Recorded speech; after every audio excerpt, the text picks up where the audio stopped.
What's going on, everyone? Happy Friday. We have done it. We have made it to the end of the week, John. Quick shout out to Matt Sells for the behind the scenes camera work. Let's jump in, John. We have a massive slate. 13 games.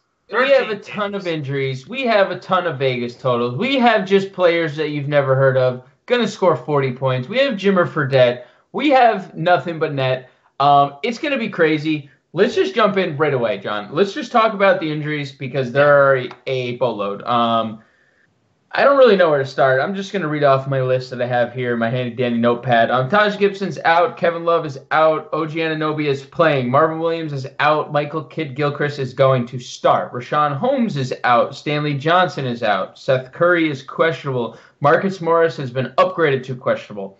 Dennis Smith Jr. is out. Willie Cauley-Stein is out. Luka Doncic, Jalen Brunson, Dwight Powell all out. Devin Booker, we know, shut down for the season. Blake Griffin went through shoot around. He is going to he's questionable. Boogie Cousins is not going to play. Emmanuel Mudiay is not going to play. Josh Richardson's not going to play. Ricky Rubio is questionable. Darren Collison doubtful. Joker Noah out. Kyle Kuzma questionable. I'm probably missing 37 others. Yep. But those are the ones that we're taking a look at. 10 more will get late scratched. So. 10 more, including Anthony Davis, because he's still listed as probable as of 6 o'clock now. He hasn't played in, what, 2 weeks? So. Hasn't played in 2 weeks, has been probable every single night. Plus, he's flipping off Pelicans fans now in his spare time when he's sitting on the bench. So let's hop over to Vegas. Again, there's 13 games. There are 4, 5, 6, 7, 8 of the 13 over 220. We do have the most significant, I think, point spread of the slate or of the year, right? 18. Houston is 18-point favorites. John, if you were taking the over or under on that, what would you say? I would probably go over, to be honest with you. I mean, James Harden went for 100 fantasy points last night against the Knicks. So, good luck to New York and Point Hazonia tonight. I'm sure that'll work out just fine for them. Do you have anything to give to the good people at Fantasy Alarm today, John? It looks like the weather's going to clear up in that Philadelphia game. So, for those of you watching this for baseball, you should be okay. But now, other than that, I'm ready to go. There's just so many guys to talk about. So, as you mentioned before we jumped in there, there's like 63 names. There's a few Inception players in here as well. Got posts within a post. So let's copyright that, by the way, for next year, definitely. Because no one else is talking about it, the Inception within their playbooks, and I hope it doesn't stretch beyond our live stream. You know? So it was definitely our idea. We created the idea of things within things. So. And it was definitely not a movie before. It was not a movie. No, it was our idea. So let's jump into point guard. Darren Collison just ruled out. There's one more guy. Okay, so let's just keep a running tally on how many names are ruled out by the end of the slide. Can you get a scroll going along the bottom, please? Let's start at point guard, where we have basically every team playing tonight. I mean, there's only 4 teams not playing, so we're going to be able to mention everyone under the sun. Russell Westbrook, Damian Lillard, Kyrie Irving, Trae Young. All the elite guards tonight. Westbrook is projected to be the highest owned player of the slate, coming off one of the most historic games we've seen in quite a while. Then he gave a nice shout out to Nipsey Hussle after that game. I thought that was pretty cool. Where are you going at this top tier? And honestly, break down the middle tier once you're done with the top tier. Yeah, I mean, I really do want to fit Russell Westbrook in as many lineups as I can. I tried to do that. The price is expensive. 11.3 DraftKings is one of the higher DraftKings prices we've seen, this year. $12,000 on FanDuel, obviously one of the top prices. And our slate where a lot of guys are, the names no longer match the prices. Like we're paying, $6,000-$7,000 for guys that really should be like $4,000 because of injuries. So there's not really a lot of value because the value players are all priced up because everybody's sitting out, benching their rosters and injuries and all these. So, I wasn't able to put some lineups together with Westbrook that I'm happy with. But it is a tight fit. I couldn't get all the plays. I think there are some really strong matchups tonight that I really want to look to take advantage of. So you kind of have to sacrifice a little bit of that to get Westbrook in your lineup. But I mean, he's coming off that 2020 game. Right. Unbelievable. Like, Right. yeah, just crazy to see him do that. Like you said, not even video game like numbers because it's even pretty hard to do that, in NBA 2K or whatever. So, yeah, top of the play for sure. Go down to get Lillard, still taking a bunch of shots. Hasn't done well against Denver, and they're in Denver tonight, so that's a little worrisome, right? But I mean, just the fact that there's no McCollum still, I think he's worth just throwing out there as a contrarian play. As much as I hate him on my team, I think Kyrie Irving has to be considered tonight in what is honestly it's a must win. I've had conversations all day with my friends. Celtics are currently sitting in the 5 seed. The Pacers are in the 4 seed. They're gonna play each other in the playoffs regardless. You need the home court. If the Celtics win tonight, they would leap the Pacers for the home court tiebreaker. Right. Obviously, there's still games to play. They could just as easily lose and lose that. But at least for tonight, with a win, they're the 4 seed. And who knows? Maybe the Sixers collapse. Only 2 games beyond the Sixers for the 3 seed. You never know. So they need to win tonight for sure. I think Kyrie shows up here. No Collison should make that easier on him. So I'm expecting a big game out of Kyrie. I like him a lot. And then, I mean, what more do we have to say about Trae Young? He led Atlanta to a win over the 76ers the other day. Put up 63 fantasy points, had another huge night.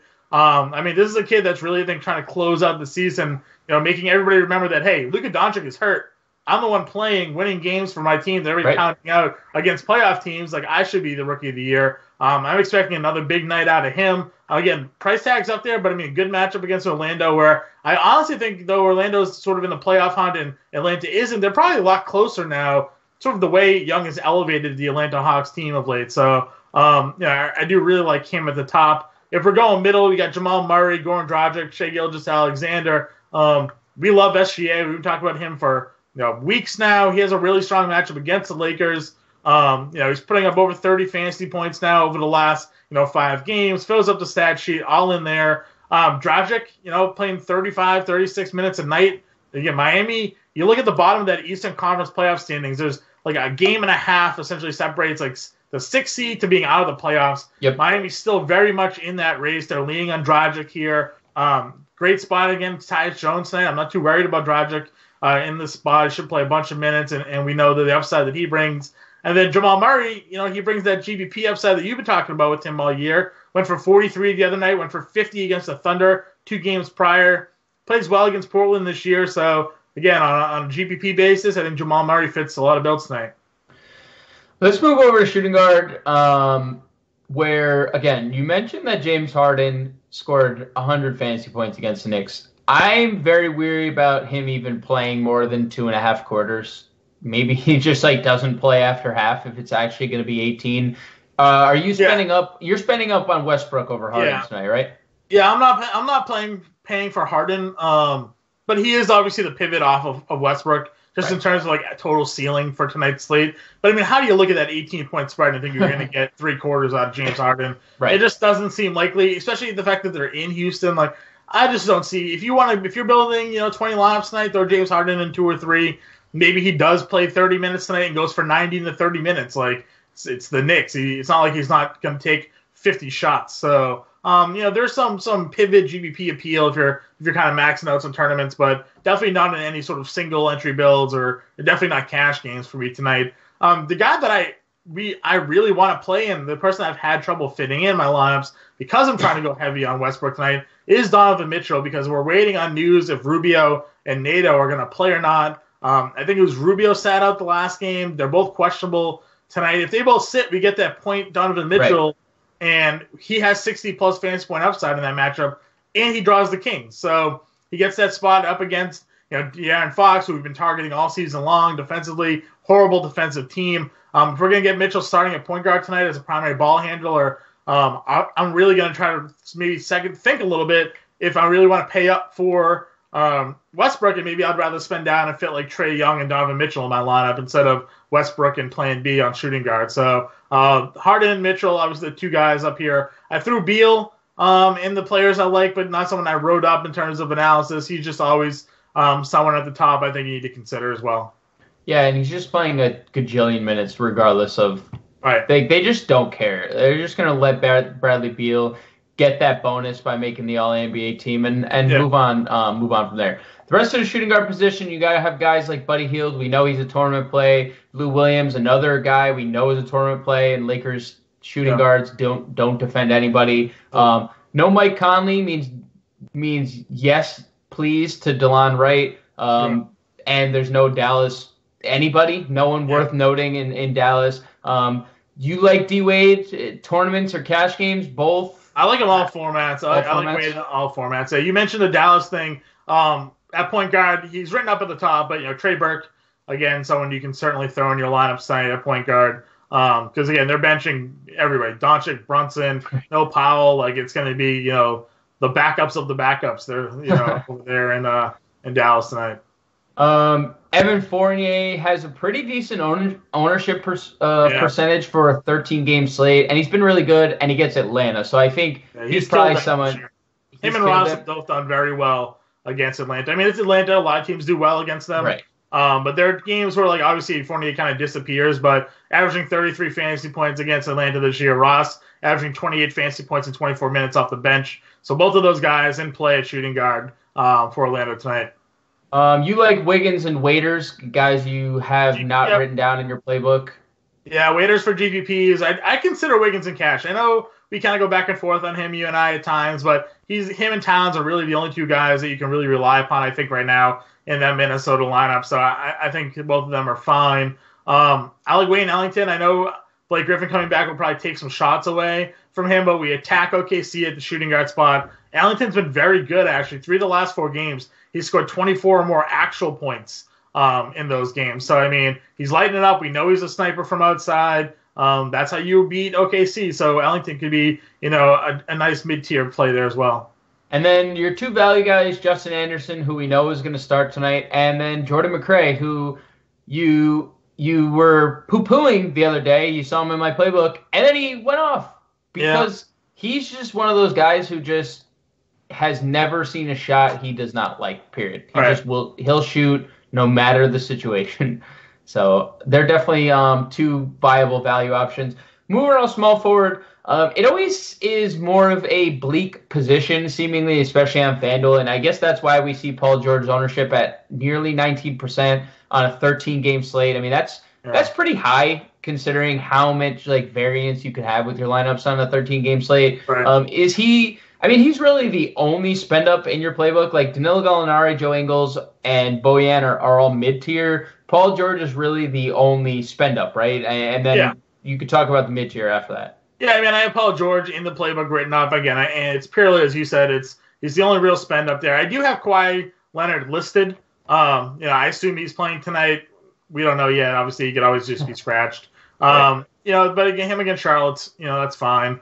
But yeah, George, back-to-back 50 fantasy point games. You can throw him in your lineup. I like the fact that I said if Blake Griffin comes back, Detroit can make that game a little bit more competitive. Maybe OKC doesn't run away and you get sort of full value out of Paul George there. But yeah, then for me, obviously it's the mid-tier. We always go back, Gallinari, love him in cash games. He has some fantasy, GPP upside. He's averaging 37 fantasy points against the Lakers this year. It's a really good spot for him. I saw the 1% ownership of Joe Ingles, and I tried to get him in a lot of my GPP lineups tonight. Again, our ownership projections have fairly been pretty accurate at times this year in projecting, who are going to be the higher owned, who are going to be the lower owned. If you look at the game logs here for Ingles, we talked about his assists probably weeks ago. He had a 14-10 game assist game back-to-back. The assists are on the way up. He's averaging 6 assists per game against the Kings this year. If both point guards are out again tonight, and we get sort of point forward Joe Ingles here, I'm in love with him tonight. The price tag $7,168. Sure, it's a little bit on the high side, but I think you can certainly get that value out of him tonight if he's going to give you all of those assists. And then below him, the man they just don't ever adjust is Bojan. And lock him in. He's going to go for another 35 fantasy points like he did against Boston the other night. He's got a 50-point ceiling. There's really no downside to him, and he's only 2% as well. I'm locking in Ingles and Bojan pretty much in most of my lineups at small forward over on FanDuel. I just think the upside and value for both of them is at that price point where you're trying to spend up and down other places just fits really well. If you're going down, I have Bridges listed because somebody has to score in Phoenix. Ownership-wise, we have Troy Daniels kind of up there. Jimmer Fredette played 22 minutes the other day. Obviously, Josh Jackson's going to be the chalk, but, Bridges should get some extra run. He already plays a bunch of minutes. Somebody somebody has to score. So, it's against the Pelicans, not a good defensive team. So, Bridges, I think, is someone to take a look at. Gordon Hayward had a huge night. We talked about it with Marcus Morris out and Jaylen Brown out. Somebody had to step up in that second unit. Now, Brown is out again. Morris is questionable. He was out, upgraded to questionable. Even if he plays, I don't think they're going to go and play 25, 30 minutes. So, going right back to the well with Hayward here in GBPs, under 1% ownership we haven't projected at. And as we said, they're going to build up his minutes, I feel like. They need him playing 30 minutes. They're going to shorten that rotation come playoff time. So I'm buying in again on Hayward in the spot here. Big fan of his. Evan Turner triple-doubled again. I know. It's insane, man. It is. We didn't think it was going to happen. We talked about it on the live stream. We said, good for him. It's what he's capable of. But what are the odds that they do it again? That's the thing. What were the odds that he does it again? So, as I wrote in my playbook, we said the exact same thing about Alfred Payton. For you're right. 5 straight games, we're he can't possibly triple-double again, do it again. He had 6 straight triple-doubles. It's not likely that Evan Turner is going to go for a triple-double again, but it's in his game. It's in his skill set. We've talked about it. He was a box score filler when he was at Boston. He did it when he was with the 76ers. The guy can score a little bit, distribute the ball, grab some rebounds because he's kind of a bigger, 2-guard. So, yeah, especially with Seth Curry kind of banged up a little bit, they're going to give him the role and let Lillard sort of play off him. I think Turner could potentially flirt with another triple-double tonight. It's a tougher matchup against Denver, but, again, hard to ignore the back-to-back triple-doubles here for sure. And then, just for shits and gigs, I threw Royce O'Neal in there because, why not? Played 33 minutes. We hate using him. He did nothing in 33 minutes, but if there's injuries, Crowder's hurt, Favors is hurt, they might be without pulled guards. He's going to have to stand on the floor and clap his hands. He's out there. Well, with Ingles on the floor, there are passes coming at you. That's for sure. Yeah, for sure. That's I don't know how he's not producing. I just physically don't understand it. So, but you have to throw him out there. So there he is. Let's move on to power forward, John, where Julius Randle is probably one of the favorites on the slate. We've had chatter all day in chat about Julius Randle. We've had people say, I can't get off Julius Randle. I'm playing Julius Randle. He feels too expensive, but is he really? What are your thoughts on Julius Randle? It's always contingent on Anthony Davis. But, again, we've talked about Anthony Davis for 2 weeks. He's been probable. He's been ruled out. Why would they now play him? He's flipping off fans of the team he's playing for and no longer going to play for it in a week. What's the point of playing him? It makes no sense to risk him stepping on an ankle and tearing a knee or something like that. I honestly cannot see him playing. But to people's questions in our chat, Randall is still a little bit too expensive because you need. On FanDuel, you need 54 fantasy points for 5X. On DraftKings, you need that 45, 46, whatever the math is there for the fantasy points. And yes, he can get there, and he has gotten there.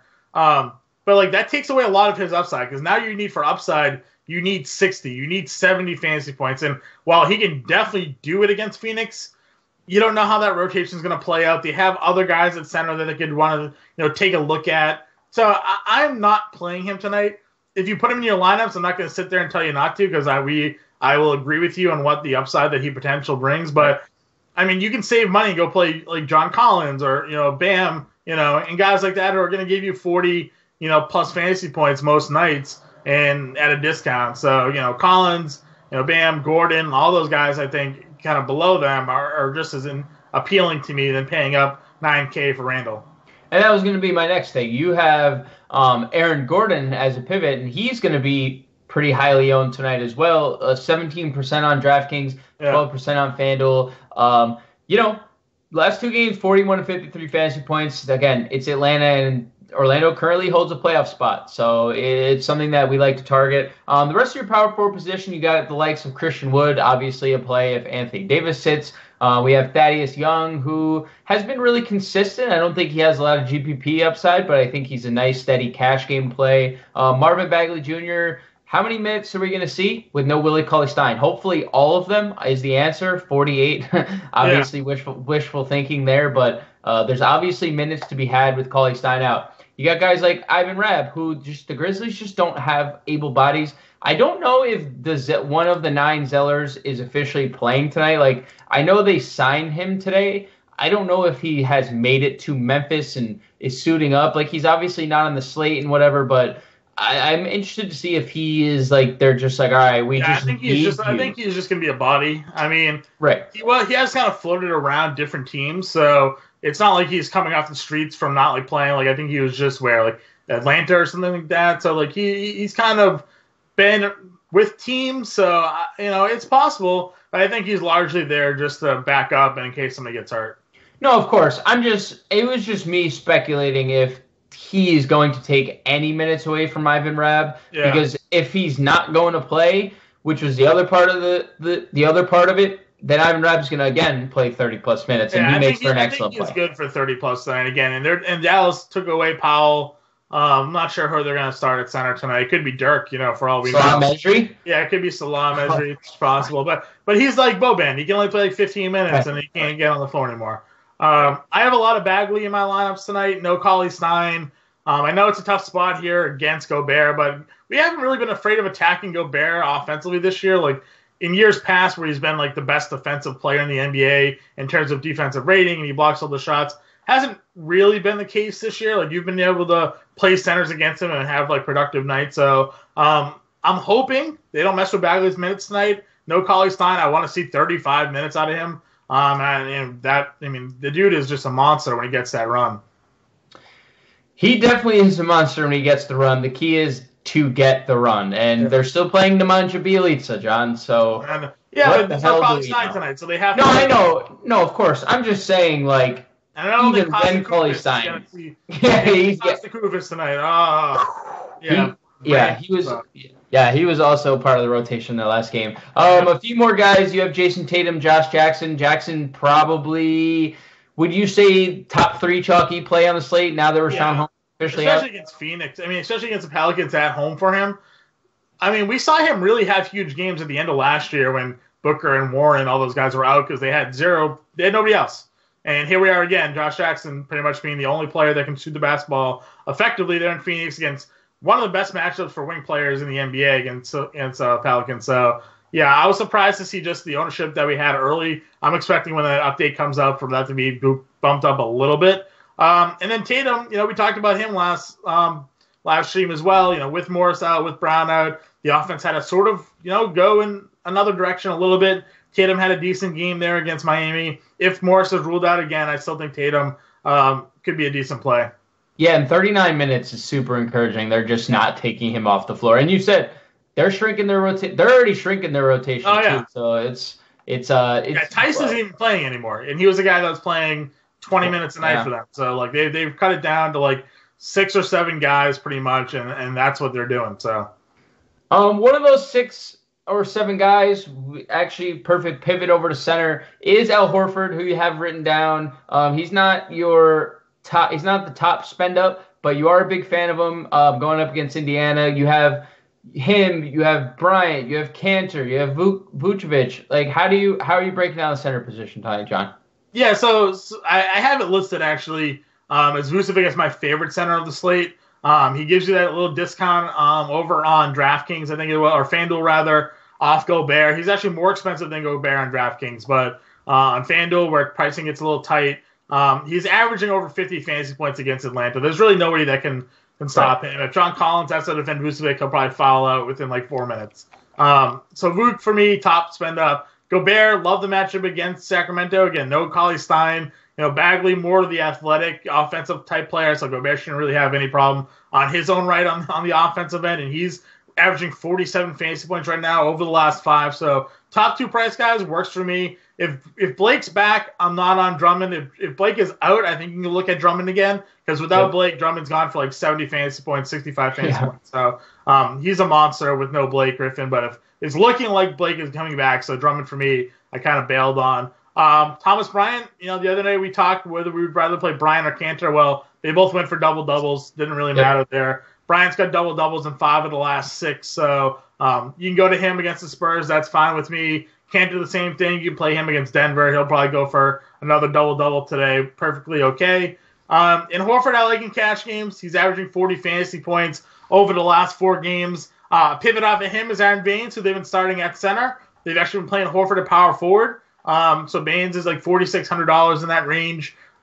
Good spend down, I think, especially if Morris doesn't play again. I think that'll work out. And then I have Wagner because he's played 25 plus minutes now in 3 straight games, putting up at least 20 fantasy points. If you're looking for a cheap guy, I think Wagner could be a look. Anything else before we get out of here, John?